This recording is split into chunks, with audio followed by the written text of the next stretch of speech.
இந்தியாவை ஆங்கிலேயர்கள் ஆண்டு கொண்டிருந்த பொழுது ஆங்கிலேயர்களுக்கு எதிராக இந்தியா முழுமையும் சுதந்திர வேட்கையோடு ஆங்கிலேயர்களை எதிர்த்து கொண்டிருந்த காலகட்டத்தில் 2 பேருக்கு ஆங்கிலேய அரசு வாய்ப்பூட்டு சட்டம் போட்டது.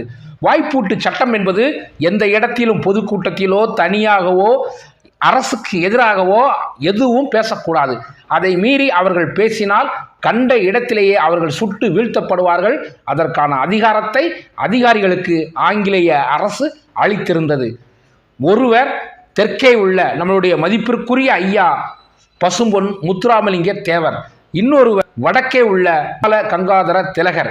இந்த இருவருக்கும் வாய்ப்பூட்டத்தை ஆங்கிலேய அரசு போட்டுவிட்டது. இவர்கள் இனி வாய் திறந்து பேச மாட்டார்கள், நமக்கு எதிராக திரட்ட மாட்டார்கள், திரட்டிய ஆட்களுக்கு முன்பாக நமக்கு எதிராக பேச மாட்டார்கள். நம்பிக்கொண்டிருந்த ஆங்கிலேய அரசிற்கு சம்மட்டி அடியாக ஐயா பசும்பொன் முத்துராமலிங்க தேவர் அவர்களுடைய அறிவிப்பு இருந்தது. எனக்கா வாய்ப்பூட்டு சட்டம் போடுகின்றாய்? என் நாட்டிலே நான் பேசக்கூடாதா? என் நாட்டிலே நான் பேசாமல் வேறு யார் பேசுவா என்று ஐயா அவர்கள் சூளுரைத்து அன்று உடனே ஒரு பொதுக்கூட்டத்தை ஏற்பாடு பேசினார்கள். ஆங்கில அரசுக்கு எதிராக, உங்களுக்கு எதிராக ஐயா சுபாஷ் சந்திரபோஸ் அவர்கள் ஏற்படுத்தியிருக்கக்கூடிய இராணுவத்திற்கு என் இளைஞர்களை நான் அனுப்பி வைக்கின்றேன் என்று சொல்.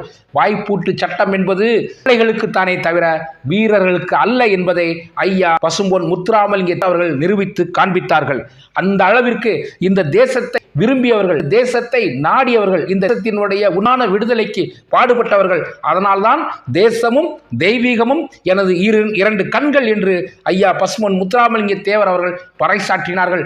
அன்று பசும்பொன் முத்துராமலிங்க தேவர் ஐயா அவர்கள் பின்பாக இளைஞர்கள் அணிவகுத்து நின்றார்கள் என்றால் அது ஐயாவுடைய துணிச்சலுக்கு மட்டுமல்ல, ஐயாவுடைய அந்த உயர்ந்த குணங்களுக்கும் தான்.